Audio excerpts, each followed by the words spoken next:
नमस्कार मेरे प्यारे बच्चों, आप सभी का स्वागत है आपके अपने channel unique course GK science studio या साइंस एकेडमी पर। देखिए बच्चों, आज हम पढ़ते हैं जैव प्रक्रम क्लास 10th का 6 नंबर का ये पार्ट है जो हमारे पेपर में 7 नंबर दिलाता है। कितने दिलाता है? 7 नंबर के। इसमें से क्या आते हैं? क्वेश्चन आते हैं। क्या आते हैं? प्रश्न आते हैं। कितने नंबर के? 7 नंबर के इसमें से प्रश्न आते हैं। आज हम इसको पढ़ते हैं या समझते हैं आसानी से।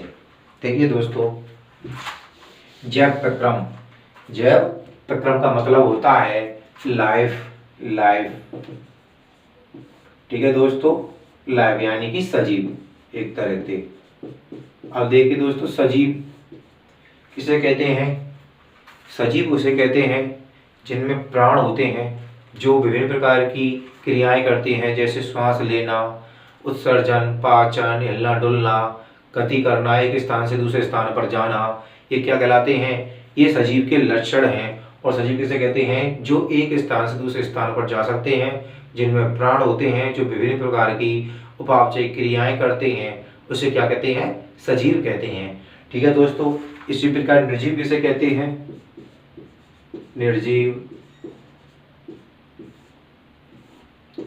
यानी कि वह जीव जंतु जो हिलडुल नहीं सकते हैं, जिनमें गति नहीं होती है। क्या नहीं होती है? गति नहीं होती है, हिलडुल नहीं सकते हैं। जैसे हमारा ये पेन है, ये क्या है? निर्जीव है। क्या है? निर्जीव है। हमारी किताब है, क्या है? निर्जीव है। टेबल है, क्या है? हमारी निर्जीव है। हमारी क्या और देख लो खाटे हैं, चौपाइयाँ हैं, क्या है? सब हमारी निर्जीव है, जो हिलडुल नहीं सकते हैं, गति नहीं कर सकते हैं, विभिन्न प्रकार की उपापचय क्रियाएं नहीं कर सकते हैं। उन्हें क्या बोलते हैं? हम निर्जीव बोलते हैं। अब हमारा बात आता है कि जैव प्रक्रम में क्या होता है। देखिए दोस्तों, जैव प्रक्रम में प्रत्येक जीव क्या आएगा? प्रत्येक जीव क्या करता है? जीवित रहने के लिए प्रत्येक जीव क्या करता है? प्रत्येक जीव जीवित रहने के लिए विभिन्न प्रकार की क्रियाएं करता है। क्या करता है? विभिन्न प्रकार की क्रियाएं करता है, जैसे भोजन ग्रहण करना और उत्सर्जन, पाचन और श्वसन, ऐसे ही विभिन्न प्रकार की क्रियाएं करता है। क्या करता है? विभिन्न प्रकार की क्रियाएं करता है, जिससे उसको पोषण प्राप्त होता है। क्या प्राप्त होता है? पोषण प्राप्त होता है, जिससे उसको ऊर्जा मिलती है। क्या मिलती है? ऊर्जा, जिससे वह कार्य कर सकता है। तो आपको समझ में आ गया होगा कि जैव प्रक्रम में क्या होता है कि प्रत्येक जीव या सजीव अपने आप को जीवित रखने के लिए अपने आप को जीवित रखने के लिए विभिन्न प्रकार की क्रियाएं करता है। क्या करता है? विभिन्न प्रकार की क्रियाएं करता है, जैसे भोजन, उत्सर्जन, पाचन, श्वसन। क्या करता है? क्रिया करने कर जीवित रखने के लिए क्या कहते हैं? उसे जैव प्रक्रम कहते हैं। अब आता है जैव प्रक्रम के बाद पोषण। क्या आता है? पोषण। अब देखिए दोस्तों, भोजन यानी कि पोषण, प्रत्येक जीव को क्या करना है? जीवित रहना है। तो क्या करेगा? उसको भोजन की अति आवश्यकता होती है। क्या होती है? भोजन की आवश्यकता होती है। और भोजन में क्या करता है? वो कार्बोहाइड्रेट्स होते हैं, जो हमारे कार्बोहाइड्रेट्स, वसा होती है, प्रोटीन्स होती हैं, कार्बोहाइड्रेट, वसा, प्रोटीन्स होती हैं। इनका क्या करता है? वो सेवन करता है। क्या करता है? सेवन करता है। क्या करता है? सेवन करता है, जिससे उसको ऊर्जा प्राप्त होती है। क्योंकि ये क्या है? हमारे भोजन है। क्या है? हमारे भोजन है, इससे इसको भोजन प्राप्त होता है। अब पोषण देखिए दोस्तों, पोषण 2 प्रकार का होता है, स्वपोषी पोषण और विषमपोषी पोषण। कितने प्रकार का होता है? 2।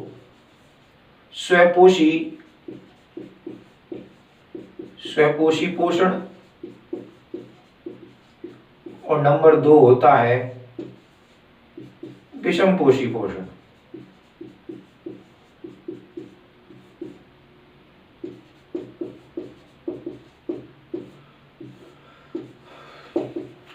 अब देखिए स्वपोषी पोषण, इसमें क्या होगा कि स्वपोषी पोषण में क्या होता है कि इसमें जीव जटिल, कितने जटिल नहीं, सॉरी, कि सरल कार्बनिक यानी कि अकार्बनिक यौगिकों को क्या करता है, ग्रहण करता है। जैसे सरल भाषा में बोलते हैं कि कार्बन डाइऑक्साइड और किसको, जल को, ये कैसे हमारे अकार्बनिक यौगिकों को डायरेक्ट क्या करता है, ग्रहण करता है और भोजन का निर्माण करता है। जैसे कि हमारे होते हैं पेड़ पौधे, क्या होते हैं, पेड़ पौधे। तो पेड़ पौधे हमारे किस में आते हैं, स्वयंपोषी पोषण में आती हैं। किस में आती है, स्वयंपोषी पोषण में आते हैं। और विषमपोषी पोषण में क्या आते हैं कि जटिल कार्बनिक यौगिकों को ग्रहण कर दिया जाता है। क्या किया जाए इसमें कि जीवों द्वारा जटिल कार्बनिक यौगिकों का ग्रहण किया जाता है, जिसके खंडन के लिए या उनके टुकड़ों को टुकड़े टुकड़े करने के लिए विभिन्न प्रकार के उत्प्रेरक व एंजाइम की आवश्यकता होती है। क्या होती है, विभिन्न प्रकार के उत्प्रेरक व एंजाइम की आवश्यकता होती है। किसमें, कि विषमपोषी पोषण में। उम्मीद कर रहा हूं आपको समझ में आया हुआ होगी। निर्जीव सजीव किसे कहते हैं, निर्जीव किसे कहते हैं, स्वयंपोषी पोषण किसे कहते हैं, विषमपोषी पोषण किसे कहते हैं। क्या होता है इसमें कि स्वयंपोषी पोषण किसे कहते हैं, इसमें क्या होता है कि अकार्बनिक, किसमें, अकार्बनिक अणुओं या यौगिकों को, किसमें, जैसे कि कार्बन डाइऑक्साइड है, हमारी जल है, इनको ग्रहण किया जाता है। क्या किया जाता है, ग्रहण किया जाता है तथा भोजन का निर्माण किया जाता है। क्या किया जाता है, भोजन का निर्माण किया जाता है। इनमें क्या होता है इनमें कार्बनिक यौगिक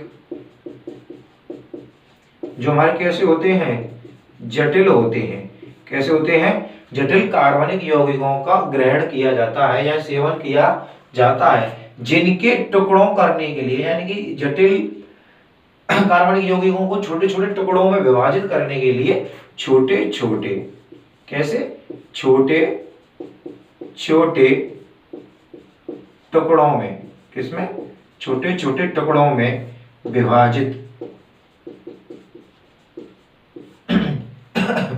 करने के लिए क्या किया जाता है, छोटे छोटे टुकड़ों में विभाजित करने के लिए उत्प्रेरक, किनके, उत्प्रेरक व एंजाइमों का उपयोग किया जाता है। क्या किया जाता है, उपयोग किया जाता है। किसमें, विषमपोषी पोषण में।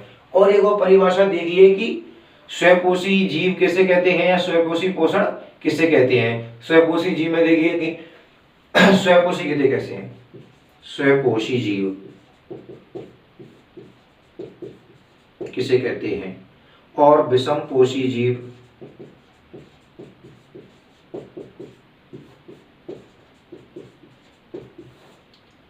इसको देखिए। स्वयंपोषी जीव वे जीव जो अपना भोजन स्वयं बनाते हैं। क्या करते हैं, वे जीव जो अपना भोजन स्वयं बनाते हैं, किसी और पर आधारित नहीं होती है, यानी कि अकार्बनिक अणुओं से कार्बनिक योग्य भोजन बनाते हैं।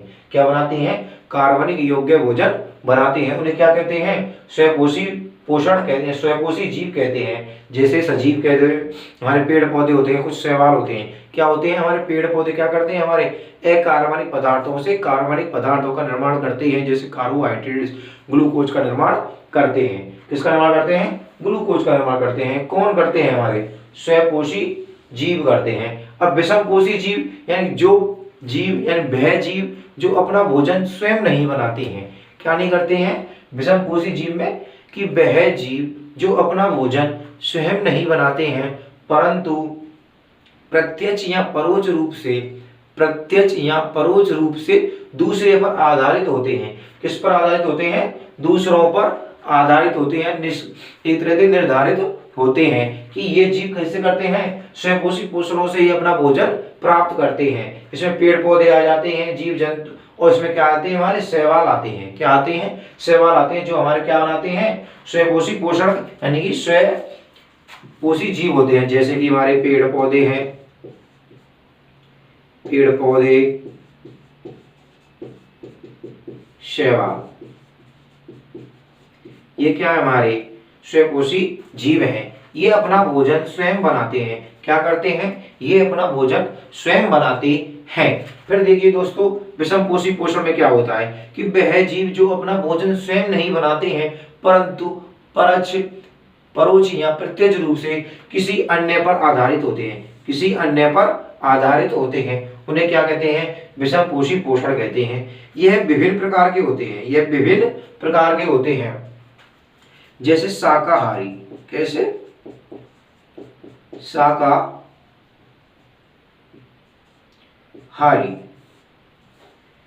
विषमपोषी जीव, शाकाहारी जीव, मांसाहारी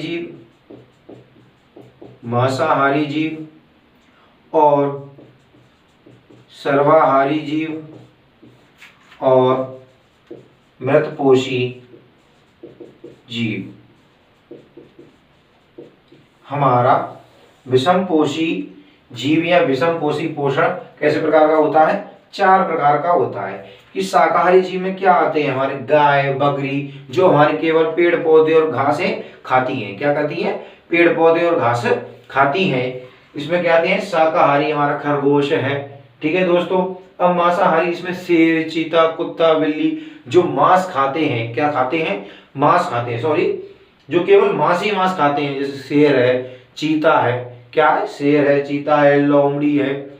ओके दोस्तों। अब देखिए सर्वाहारी में जैसे मनुष्य सब कछु खाता है, कुत्ता सब कछु खा लेता है, रोटी खा लेता है, दूध पी लेता है, मांस खा लेता है, बिल्ली भी खा लेती है। ओके ना दोस्तों। अब आती है मृतपोषी जीव। वे जीव जंतु जो कि किसी अन्य सड़े गले जीव से या सड़े गले पत्तियों से क्या करता है? अपना भोजन प्राप्त करता है। किससे? सड़े गले पदार्थों से, कार्बनिक पदार्थों से या जीवों से अपना भोजन प्राप्त करता है। जैसे कि हमारे होते हैं कृमि, फीता कृमि होते हैं। क्या करते हैं? ये दूसरे लोगों से भोजन प्राप्त करते हैं। और स्वयंपोषी में क्या आते हैं हमारे विषमपोषी पोषण में? कि जो स्वयंपोषी, विषमपोषी, हाँ इतना हो गया। उम्मीद करता हूं मैं इतना आपको समझ में आ गया होगा। इसके बाद हम आगे बढ़ते हैं।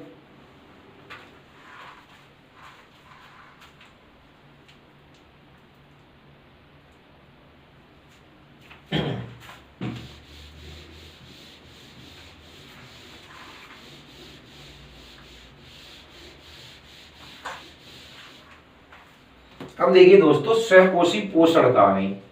स्वयंपोषी पोषण में कि पेड़ पौधे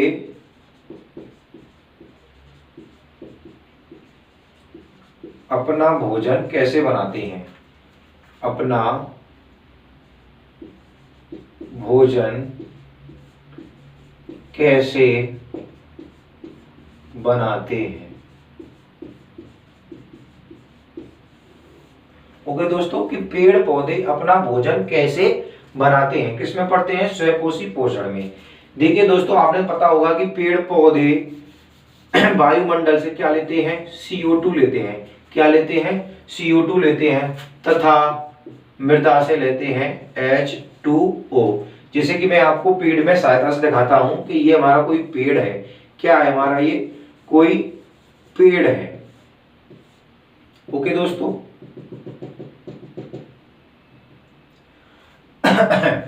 तो वायुमंडल में क्या होती है? वायुमंडल में होती है हमारी CO2। क्या होती है? CO2। और मृदा में क्या होती है? H2O होती है। क्या होती है? H2O होती है। तो देखिए दोस्तों, पेड़ पौधे जो होते हैं ना हमारे, ये सूर्य के प्रकाश की उपस्थिति में क्या करते हैं? सूर्य के प्रकाश की उपस्थिति में, जैसे कि मैं यहां सूर्य बना देता हूं कि सूर्य के प्रकाश की उपस्थिति में वायुमंडल से तो क्या लेते हैं? कार्बन डाइऑक्साइड गैस लेते हैं। और मृदा से क्या लेते हैं? H2O लेते हैं। अब आप ये पूछेंगे कि पेड़ पौधे में किस स्थान पर लेते हैं? तो ध्यान रखना, पत्तियां लेती हैं। क्या लेती हैं? पत्तियां। पत्तियों में क्या पाए जाते हैं? क्लोरोफिल पाए जाते हैं। क्या पाया जाता है? क्लोरोफिल, हरित वर्णक या हरित लवक। ओके दोस्तों। पत्तियों में खंभैन ऊतक भी पाए जाते हैं जिन्हें बोलते हैं फ्लोएम ऊतक। क्या बोलते हैं? फ्लोएम ऊतक और एक जाइलम ऊतक पाया जाता है जो हमारे जड़ों में पाया जाता है। जा से जड़ों में पाया जाता है, पा से फ्लोएम पत्तियों में पाया जाता है। फ्लोएम क्या करता है कि जो हमारे पेड़ पौधे में जो हमारी पत्तियां भोजन बनाती हैं उनको क्या करता है, यह पेड़ पौधे के प्रत्येक भाग में वहन करता है, परिवहन करता है, यानी कि वेटर का कार्य करता है। क्या करता है इधर ये वेटर का कार्य करता है कि भोजन को शरीर के पेड़ पौधे के प्रत्येक भाग में ले जाता है। और जाइलम क्या करता है कि हमारे यहाँ पे नाइट्रोजन वो पाई जाती है और विभिन्न प्रकार के पोषक तत्व पाए जाते हैं किसमें, मृदा में। तो वो जाइलम क्या करता है, इन पदार्थों को, कार्बनिक पदार्थ होते हैं जो खाने जाता है, पत्तियों में लेके जाता है अकार्बनिक पदार्थों को। ओके दोस्तों, जापन की क्रिया करके कौन सी क्रिया होती है, प्रकाश संश्लेषण क्रिया होती है। कौन सी क्रिया होती है, प्रकाश संश्लेषण अभिक्रिया होती है, प्रकाश संश्लेषण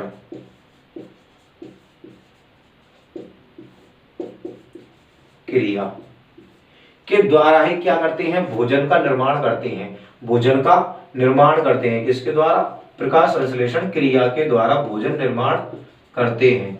कौन, हमारे पेड़ पौधे। तो देखिए दोस्तों, वायुमंडल से क्या ले लिया हमने, CO2 ले ली, और जल कहां से ले लिया हमने, मृदा से ले लिया। अब देखिए प्रकाश की उपस्थिति में, प्रकाश की उपस्थिति में पत्तियों में क्या पाए जाते हैं, पड़हरित पाए जाते हैं, पड़हरित। इन चीजों की उपस्थिति में 1 2 3 4 चीजों की उपस्थिति में प्रकाश संश्लेषण अभिक्रिया पूर्ण होती है। क्या होती है, प्रकाश संश्लेषण अभिक्रिया पूर्ण होती है। ये वाली क्रिया का मैंने अलग से चैप्टर बनाया, नहीं अलग से वीडियो बनाई हुई है। किसके ऊपर, प्रकाश संश्लेषण के ऊपर। आप चाहें तो हमारे चैनल पर देख सकते हैं, यूनिक कोर्स चैनल के नाम से हमारा चैनल है, उसमें आप देख सकते हैं कि प्रकाश संश्लेषण अभिक्रिया किसे कहते हैं। मैंने इसको पूरी तरह से इसमें समझाया हुआ है। ओके दोस्तों, फिर देखिए दोस्तों कि क्या करते हैं, कार्बन डाइऑक्साइड और जल लेते हैं तो क्या करते हैं, ग्लूकोज का निर्माण करते हैं। किसका निर्माण करते हैं, ग्लूकोज का निर्माण, ग्लूकोज का निर्माण करते हैं तथा ऑक्सीजन मुक्त करते हैं। क्या करते हैं, ऑक्सीजन मुक्त करते हैं और हल्का सा जल का निर्माण भी करते हैं। क्या करते हैं, जल का निर्माण भी ये करते हैं। तो देखिए दोस्तों, कार्बन, जल, प्रकाश की उपस्थिति पड़हरित में ग्लूकोज का निर्माण करते हैं, ऑक्सीजन और जल का भी निर्माण करते हैं। आप पूछेंगे कि ग्लूकोज का सूत्र क्या होता है, ग्लूकोज का सूत्र क्या होगा। देखिए दोस्तों, मैं आपको बता देता हूं, वैसे कि मैंने आपको प्रकाश संश्लेषण की अभिक्रिया में पूर्ण रूप से बताया हुआ है कि ग्लूकोज का निर्माण कैसे होगा।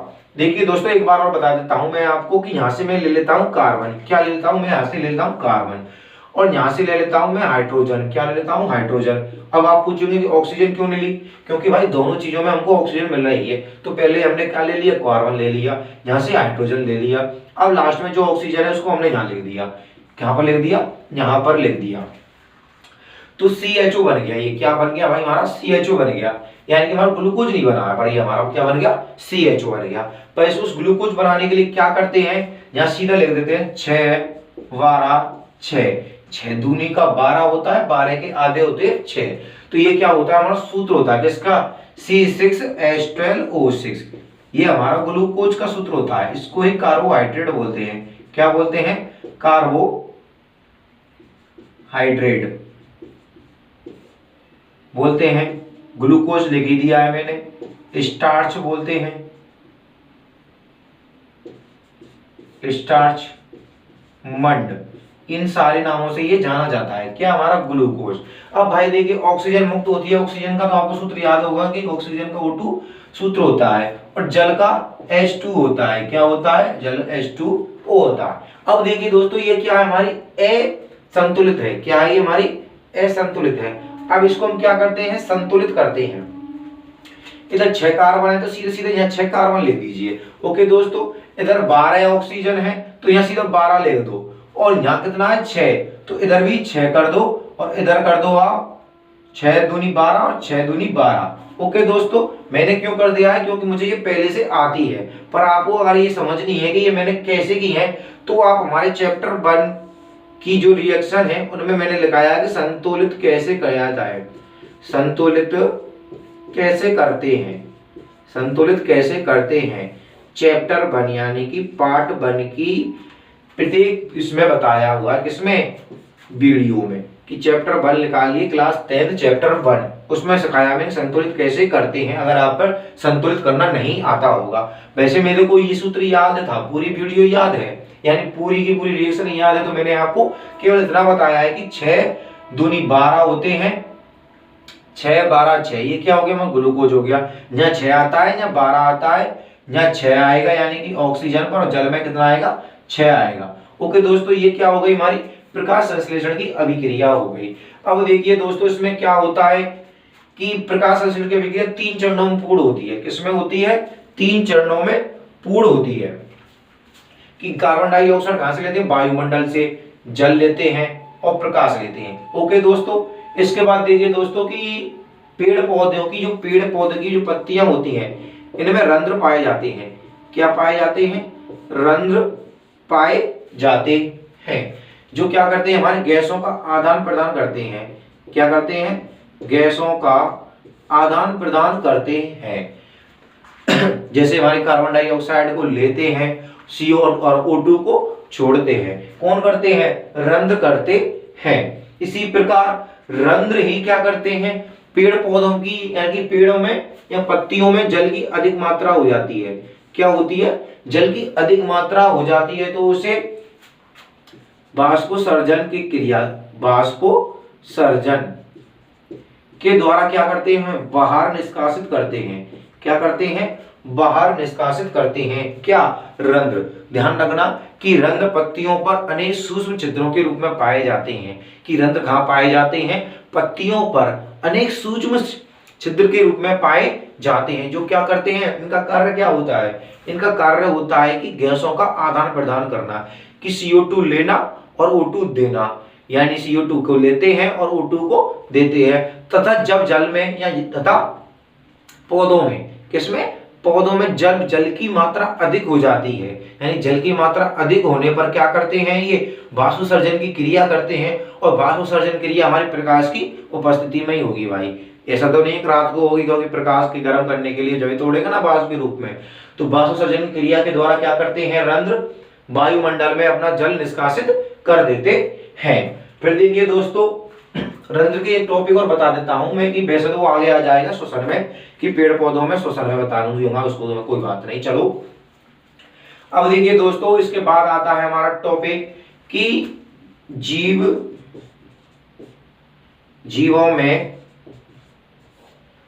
में पोषण।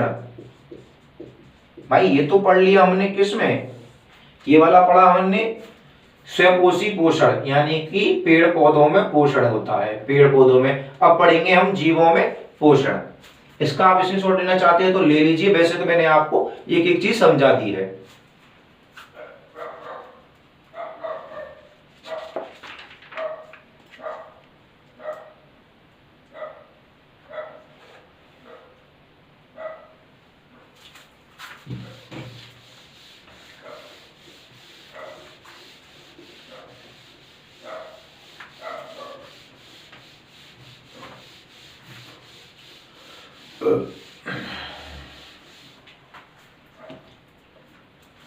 देखिए दोस्तों, जीवों में पोषण हमारी हेडिंग है। इसमें भी आते हैं कि एक कोशिकीय जीव, एक कोशिकीय जीव व बहुकोशिकीय जीव।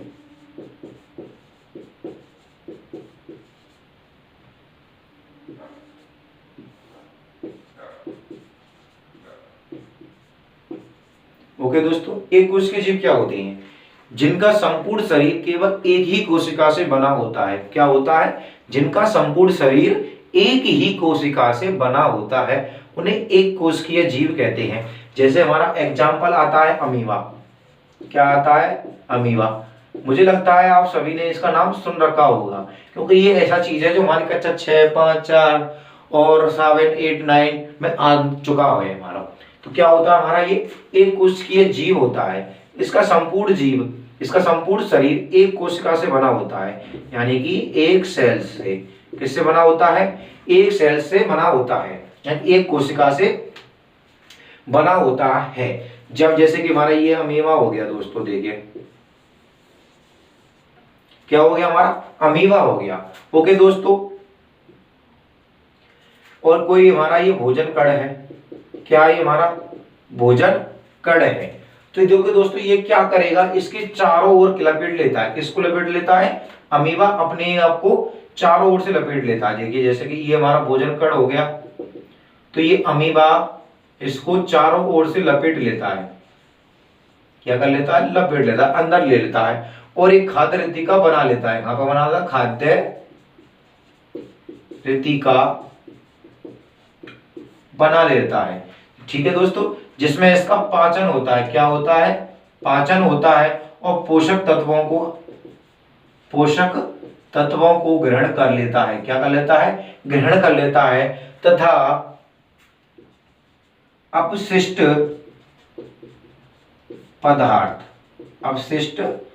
पदार्थ को बाहर निष्कासित कर देता है, बाहर निष्कासित कर देता है। आया ना समझ में दोस्तों, कि ये क्या हो गया, हमारा अमीबा हो गया। क्या हो गया, अमीबा हो गया।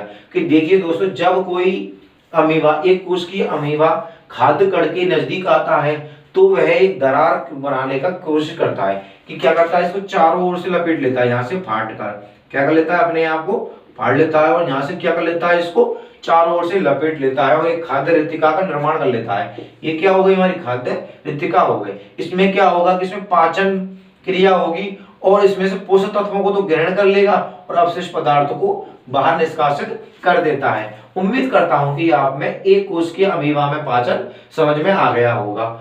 ठीक है दोस्तों, फिर देखिए दोस्तों, यानी भोजन कैसे ग्रहण किया इसने आ गया होगा। अब देखिए पैरामीशियम, कैसे, पैरामीशियम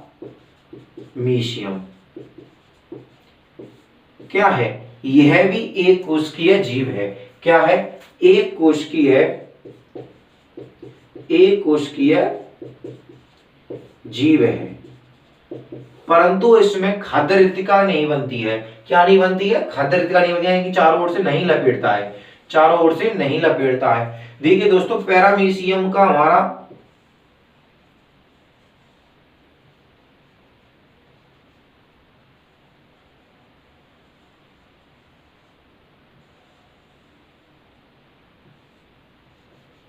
हल्का सा चित्र ऐसे होता है, जिसके ऊपर प्रबंध पाए जाते हैं। क्या पाए जाते हैं, रोम पाए जाते हैं, जिनको प्रबंध बोलते हैं। ओके दोस्तों, इसके नीचे अंदर कलेमान होता है। कि कोई भी खजन कार्ड होगा तो वो इस दरार को खोलता है। क्या करता है, इस दरार को खोलता है। इसमें मुख्य स्थान होता है। क्या होता है, एक स्थान होता है मुख्य, जहां से ये भोजन ग्रहण करता है। अमीबा किसी भी स्थान से भोजन ग्रहण कर सकता है। क्या कर सकता है, अमीबा किसी भी स्थान से भोजन ग्रहण कर सकता है, परंतु पैरामीशियम क्या करता है, इसके एक ही स्थान होता है जहां से ये भोजन ग्रहण करता है। जब भी कोई भोजन यहाँ नजदीक आता है, तो ये अपना मुख खोल देता है, और भोजन अंदर चला जाता है। क्या होता है, अंदर चला जाता है। ओके दोस्तों, ये क्या हो गया, पैरामीशियम में पोषण है गया, यानी पैरामीशियम का भोजन हो गया। कि कैसे ग्रहण करता है, कि पैरामीशियम में पोषण, कि जब कोई पैरामीशियम एक कोशिकीय जीव होता है। क्या होता है, एक कोशिकीय जीव होता है। इसके शरीर के बाह्य और बाहरी तरफ क्या पाए, अनेक रोम पाए जाते हैं, जो भोजन के कणों को पकड़ने का कार्य करते हैं। इसमें भोजन ग्रहण का एक मुख्य स्थान होता है। क्या होता है, एक भोजन ग्रहण का मुख्य स्थान होता है, जहां से ये भोजन ग्रहण करता है। क्या करता है, ग्रहण करता है। ये क्या हो गया, हमारा पैरामीशियम में पोषण हो गया। अब आता है मानव में पोषण। किसमें भाई, मानव में पोषण। अब मानव में पाचन और मानव में पोषण कैसे होता है, ये हम अब देखते हैं। इतना आपको समझ में आया हो तो आप इसका स्क्रीनशॉट ले सकते हैं। अगर आपको इसकी पीडीएफ चाहिए तो आप हमारे टेलीग्राम चैनल पर ज्वाइन कीजिए। किस पर, टेलीग्राम चैनल पर ज्वाइन कीजिए। ओके दोस्तों, टेलीग्राम चैनल की लिंक है हमारी 7014455742। इस नंबर से हमारा टेलीग्राम बना हुआ है, उसे आप खोल के पढ़ सकते हैं। ओके दोस्तों,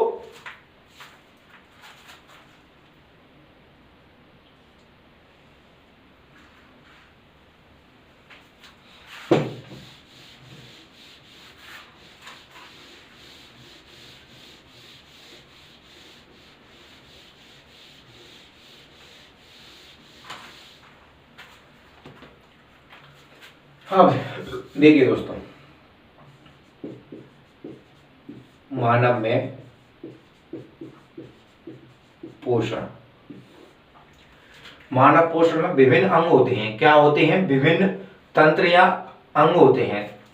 जैसे मानव पोषण के लिए सबसे पहले क्या किया जाता है? मुख से भोजन ग्रहण किया जाता है। क्या किया जाता है? मुख से भोजन ग्रहण किया जाता है। फिर ये जाता है ग्रसिका में। किसमें जाता है? ग्रसिका में, यानी मुख से, मुख और आहार गुहा में। किसमें? मुख गुहा में या मुख गुहा में, मुख गुहा। ओके दोस्तों, ग्रसिका, ग्रसनी यानी ग्रत, सॉरी ग्रसिका। फिर जाता है ये हमारा ग्रास नली में। किसमें जाता है? ग्रास नली में। फिर जाता है ये हमारा आमाशय में, आमाशय में। फिर जाता है ये हमारा छोटी आंत में, छोटी आंत में। फिर ये बड़ा आंत में, बड़ी आंत में। और फिर लास्ट में मलाशय, और लास्ट में आ जाता है गुदा द्वार, गुदा द्वार। ठीक है दोस्तों, मानव में मानव का पोषण का पाचन तंत्र, यानी पाचन कैसे होता है मानव में? सबसे पहले भोजन ग्रहण किया जाता है जो मुख गुहा में जाया जाता है। ठीक है दोस्तों, अब देखें हम पढ़ते हैं इसके बारे में, इन सभी के बारे में। मुख, देखिए दोस्तों, हमारा मुख होता है, मुख के द्वारा क्या किया जाता है? सबसे पहले मुख के द्वारा भोजन को निवाले, यानी कि कौर बोलते हैं, जैसे बोलते हैं ना भोजन खाते हैं तो हम तोड़ के खाते हैं, तो उसको बोलते हैं निवार। क्या बोलते हैं? निवाले, निवाले के रूप में खाते हैं। और चबा चबा कर खाते हैं। किसकी सहायता से? दांतों की सहायता से चबा चबा कर खाते हैं। किसमें? मुख के द्वारा तो भोजन ग्रहण करते हैं, और मुख में ग्रहण करने के बाद भोजन खा जाता है, मुख गुहा में जाता है। कहाँ जाता है? हमारा मुख गुहा में जाता है, मुख गुहा, मुख गुहा में जाता है, जिसमें क्या उपस्थित होते हैं? दांत उपस्थित होते हैं। क्या उपस्थित होते हैं? दांत, जीभ और लार ग्रंथि। क्या उपस्थित होते हैं? लार ग्रंथि उपस्थित होते हैं। देखिए दोस्तों कि मुख गुहा में भोजन के पहुंचने पर क्या करता है? दांत सर्वप्रथम क्या करते हैं? उसको छोटे छोटे टुकड़ों में तोड़ते हैं। क्या करते हैं? छोटे छोटे टुकड़ों में, या पीसने का कार्य कौन करते हैं? दांत। अब आप पूछेंगे साहब दांत कैसे करते हैं? तोड़ने का, पीटने का और चीरने फाड़ने का। क्योंकि दांत 4 प्रकार के होते हैं। कितने प्रकार के होते हैं? दांत हमारे 4 प्रकार के होते हैं, कृतनक, रत्नक, अग्रचवर्णक और चवर्णक। ओके दोस्तों, कृतनक का कार्य होता है दांत भोजन को काटने का, जिसकी भोजन को काटते हैं कि नहीं काटते, आगे के जो हमारे 2 हिस्से होते हैं, क्या होते हैं? आगे के हमारे जो 2 हिस्से होते हैं वो हमारे होते हैं काटने के। ठीक है दोस्तों, ये वाले दांत नीचे। फिर आते हैं हमारे बगल वाले कीले होते हैं, जिसको कीले बोलते हैं। वो क्या करते हैं? रत्नक, कृतनक। रत्नक यानी आगे वाले होते हैं, और कृतनक होते हैं चीड़ा फाड़ी करने वाले। ओके दोस्तों, और फिर आते हैं अग्रचवर्णक, जो हमारे आगे की 2 दाढ़ें होती हैं। क्या होती हैं? आगे की 2 दाढ़ें, वो क्या होती हैं? अग्रचवर्णक होती हैं, जो हमारे भोजन को हल्का हल्का पीसने का कार्य करती हैं। और फिर आता है चवर्णक, यानी कि जो पीछे की जो दाढ़ें होती हैं हमारी, क्या होती हैं? जो हमारे भोजन को अच्छी तरह से पीसने का कार्य करती हैं। जिस पीसने के कार्य करने के बाद क्या होता है? देखिए दोस्तों, जीभ हमारे भोजन को इधर उधर करती है। क्या करती है? मुंह में इधर उधर करती है, तथा निगलने में भी सहायता करती है। लाल ग्रंथियां, भाई हमारे मनुष्य के मुंह में 3 ग्रंथियां होती हैं, पैरोटोइड, अधोहनु और अधोजीवा। ओके दोस्तों, ये 3 ग्रंथियां होती हैं। ये क्या करती हैं? ये लाइव, ये एंजाइम का स्रावित करती हैं, जैसे कि एमाइलेज, एमाइलेज एंजाइम है, और हमारा लाइसोजाइम है, लाइसोजाइम। सलाइवा यानी कि श्लेष्मा,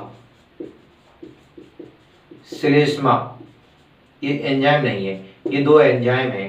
ठीक है, और टाइलिन हमारा क्या है? टाइलिन। इनका श्रावण करती हैं। कौन? ग्रंथियां। श्लेष्मा उपस्थित होती है जो हमारे भोजन को लसलसा बनाती हैं, यानी कि लार।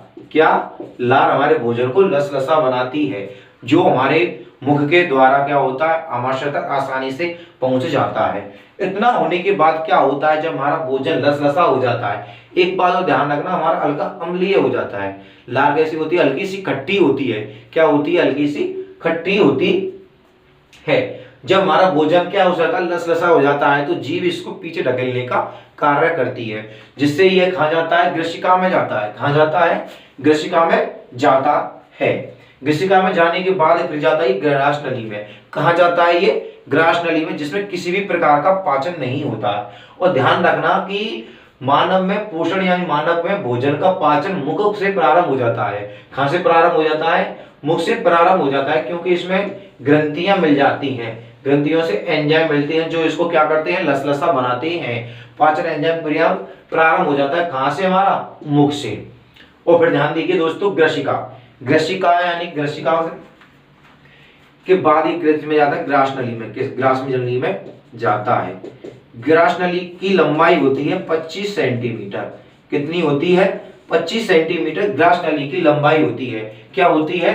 25 सेंटीमीटर ग्रास नली की लंबाई होती है। इसमें किसी भी प्रकार का पाचन नहीं होता है। इसमें पाचन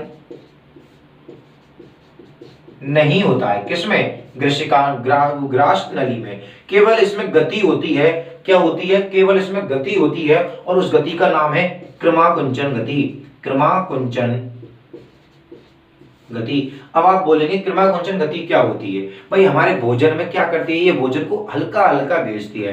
क्या बोलती है? हल्का हल्का भेजती है, यानी दबा दबा कर। यानी कि हमारे पानी पीते यानी कि ग्रास नली में भोजन करते हैं, तो ग्रास नली भोजन भरने के बाद क्या होता है, हमको भोजन पानी की आवश्यकता होती है। तो यानी कि ये हल्के हल्के दाब प्रेशर देती है, जब ये क्या जाता है, आमाशय में पहुंचता है। क्या? हमारा भोजन आमाशय में पहुंचता है, क्योंकि ग्रास नली हमारे यहाँ पाई जाती है। किधर? यहाँ पर पाई जाती है। और ग्रसिका यहाँ पाई जाती है, ग्रसिका नली के ऊपर, जिसमें कंठ द्वार होता है, जिसमें श्वसन क्रिया में आपको बता दूंगा कि कंठ में उपास्थि छल्ले भी होते हैं। ओके दोस्तों, श्वास नली के बाद तो क्रमाकुंचन गति होती है, जिससे क्या होता है, हमारा भोजन आमाशय में पहुंचता है। किसमें पहुंचता है भाई? आमाशय में हमारा भोजन पहुंच जाएगा। कहां पर? अब हमारा भोजन आ गया आमाशय में। ध्यान रखना, जैसे कि हमारा यहां से भोजन प्रारंभ होके आता है, ये ग्रसिका होती है, और फिर ये आमाशय होता है।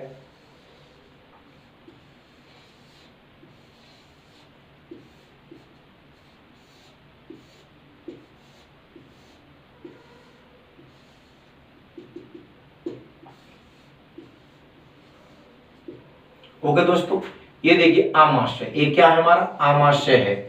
आमाशय। तो ये वाला क्या होता है? ये कार्डियक कपाट होता है। क्या होता है? कार्डियक कपाट। यहां पर क्या होता है?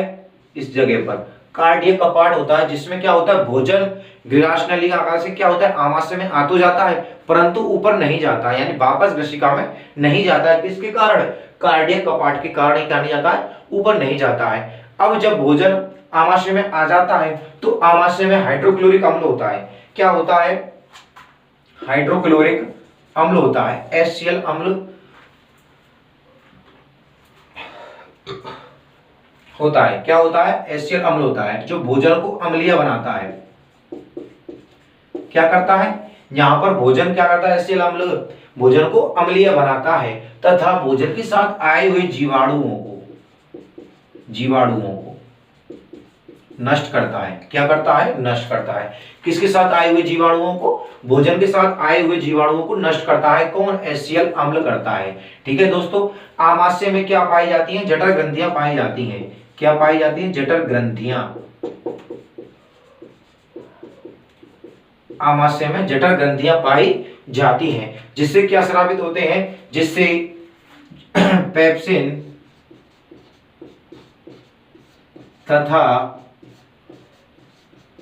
रेनिन या श्लेष्मा एंजाइम स्रावित होते हैं। क्या होते हैं? एंजाइम स्रावित होते हैं। देखिए दोस्तों, पेप्सिन प्रोटीन का पाचन करता है। किसका पाचन करता है? प्रोटीन का पाचन कौन करता है? हमारा पेप्सिन। अभी कैसे याद रखेंगे प्रोटीन का? पेप्सिन कैसे करता है कि पेप्सिन प्रोटीन पेप्सिन पे आ रहा है, तो पेप्सिन किसका पाचन करता है? प्रोटीन का। तथा रेनिन करता है दूध का पाचन। किसका करता है? रेनिन दूध का पाचन करता है। दूध का पाचन यह बच्चों में अधिक मात्रा में पाया जाता है। किसमें पाया जाता है? बच्चों में अधिक मात्रा में पाया जाता है। जो नवजात शिशु होते हैं उनमें यह अधिक मात्रा में पाया जाता है, क्योंकि यही क्या करता है? दूध का पाचन करता है। और वयस्कों में दूध का पाचन एसिड अम्ल के कारण होता है, क्योंकि यह दूध को फाड़ देता है और दही का निर्माण करता है। क्योंकि वयस्क अवस्था में रेनिन एंजाइम कम स्रावित होता है। क्या होता है? कम स्रावित होता है, जिसके कारण क्या होता है? ये दूध का पाचन नहीं कर पाते हैं। ठीक है दोस्तों। अब देखिए दोस्तों, हमारे भोजन का आंशिक पाचन हो जाता है। कहां पर? आमाशय में। किसमें? जहां आमाशय में आंशिक पाचन हो जाता है। और एक बात और ध्यान दीजिए दोस्तों, आमाशय में भोजन 8 घंटे रहता है, यानी 5 से 8 घंटे रहता है। 5 से 8 घंटे रहने के बाद क्या करता है? भोजन आता है हमारी छोटी आंत में। ठीक है दोस्तों। और भोजन कैसे आता है? हमारी छोटी आंत में आती है। यहाँ पर क्या होती है? नलिका पाई जाती है। क्या पाई जाती है? नलिका। अधि यानी अधि नहीं, सॉरी, पेरोनोइड नलिका पाई दी है, यानी कपाट पाया जाता है। क्या पाया जाता है? पेरोनोइड कपाट, जो क्या करता है? आमाशय से भोजन को कम कम मात्रा में छोटी आंत में भेजता है। किसमें भेजता है? छोटी आंत में। किसमें? छोटी आंत। क्या है हमारी? देखिए दोस्तों, छोटी आंत। ठीक है दोस्तों। हमारी एक बात मैंने बताई नहीं आपको कि आहार नाल, यानी कि मुख से प्रारंभ होकर आहार नाल, क्या? आहार नाल मुख से प्रारंभ होकर गुदा द्वार तक जाती है। कहां तक जाती है? गुदा द्वार तक जाती है, जिसकी लंबाई होती है 8 से 10 मीटर। 8 से 10 मीटर लंबाई होती है किसकी? आहार नाल की। ठीक है दोस्तों। और आहार नाल का सबसे बड़ा भाग होता है छोटी आंत। क्या होता है? छोटी आंत आहार नाल का सबसे बड़ा भाग होता है, जिसकी लंबाई 6.5 के समथिंग होती है। छोटी आंत के 3 भाग होते हैं। कितने भाग होते हैं? छोटी आंत के 3 भाग होते हैं, जैसे कि ग्रहणी और जेजुलम, और लास्ट में आता है इलियम। ठीक है दोस्तों। ये 25 सेंटीमीटर की होती है ग्रहणी, केवल मात्र कितने की होती है? 25 सेंटीमीटर की होती है, और उल्टे यू आकार की होती है। कैसे होती है? उल्टे यू आकार की होती है। क्या? ग्रहणी। ओके दोस्तों। इसमें भोजन हमारा क्षारीय रहता है। कैसा रहता है? क्षारीय। आपसे पूछ ले कि हमारा भोजन क्षारीय कहाँ होता है? छोटी आंत में होता है, क्योंकि पित्ताशय से पित्तरस आता है। किससे? पित्ताशय से पित्तरस, तथा अग्नाशय से अग्नाशय रस आता है। क्या आता है? अग्नाशय रस आता है। और अग्नाशय रस में से एमिलेज, ट्रिप्सिन और लाइपेज एंजाइम स्रावित होते हैं। क्या होते हैं? एंजाइम स्रावित होते हैं। ठीक है दोस्तों। ये वाले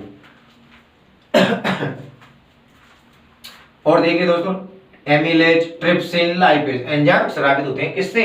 अग्नाशय रस से। पित्ताशय से पित्तरस आता है, और पित्ताशय कहाँ होता है? हमारे यकृत में होता है, उपस्थित होता है। इससे क्या होता है? हमारा भोजन कैसा हो जाता है? क्षारीय हो जाता है। ठीक है दोस्तों। और भोजन का पूर्ण पाचन होता है कहां पर? छोटी आंत में। इसमें पाचन होने के बाद क्या होगा? जब भोजन का पाचन हो जाता है तो भोजन में उपस्थित पदार्थ कहाँ जाते हैं? रक्त में जाते हैं। किसमें जाते हैं? रक्त में जाते हैं। ठीक है दोस्तों। और रक्त में पहुंचने के बाद भोजन यानी ग्लूकोज का, किसका? ग्लूकोज। भाई हमारा आंशिक पाचन हो गया किसमें? छोटी आंत में। किसमें हो गया? छोटी आंत में। इसकी कितनी लंबाई इसकी होती है? 2.3, 2.4, और इसकी होती है 3.4। ओके दोस्तों। लगे डगे हो जाती है 6.5 के समथिंग। ओके दोस्तों। इनमें पाचन होने के बाद क्या होता है? जब हमारा भोजन का पाचन हो जाता है आंशिक रूप से, ठीक है दोस्तों, फिर हमारा भोजन कहाँ पहुंचता है, रक्त में पहुंचता है, और रक्त में श्वसन क्रिया के द्वारा जो ग्लूकोज के अणुओं का टूटकर ग्लूकोज के अणु टूट जाते हैं, जिससे क्या होता है, ऑक्सीजन की उपस्थिति में ग्लूकोज के अणु टूटते हैं, भोजन का पाचन हो जाएगा। तो क्या कहेंगे, इससे ऊर्जा कहाँ पहुंचेगी, शरीर के प्रत्येक भाग में, किसमें से, रक्त के द्वारा। ओके दोस्तों, फिर देखिए भोजन पहुंचती है, प्रमाशित कार्बन डाइऑक्साइड आती है। हाँ, फिर देखिए हमारा पाचन हो जाता है, फिर आता है हमारी बड़ी आंत। बड़ी आंत में क्या होता है, बहिक्षेपण। जब भोजन का पाचन हो जाता है तो उसमें से क्या होता है, यानी कि गीला भोजन होता है, उसमें से अवशोषण होता है, बहिक्षेपण। क्या होता है, बहिक्षेपण, यानी पहले होता है अवशोषण, यानी कि भोजन का अवशोषण होने कर उसमें से जल की मात्रा ग्रहण कर ली, अवशोषित कर ली जाती है, जिससे क्या होता है, भोजन जो हमारे जो अवशिष्ट पदार्थ है वो ठोस पदार्थ के रूप में उपस्थित हो जाता है, तथा बहिक्षेपण यानी कि मलाशय में एकत्रित हो जाता है। किसमें हो जाता है, मलाशय में एकत्रित हो जाता है, जिसको गुदा द्वार के द्वारा समय समय पर बाहर निष्कासित कर दिया जाता है। ठीक है दोस्तों, अगर आपको हमारी ये वीडियो अच्छी लगे तो प्लीज हमारे इस चैनल को सब्सक्राइब एंड शेयर कीजिए, और अधिक से अधिक इस चैनल को सब्सक्राइब करवाइए और शेयर कीजिए, ताकि मैं इससे आगे और भी अच्छी अच्छी वीडियो लाऊं आपके लिए। मेहनत करने में मुझे भी मजा आए और आपको पढ़ने में भी मजा आए। धन्यवाद दोस्तों।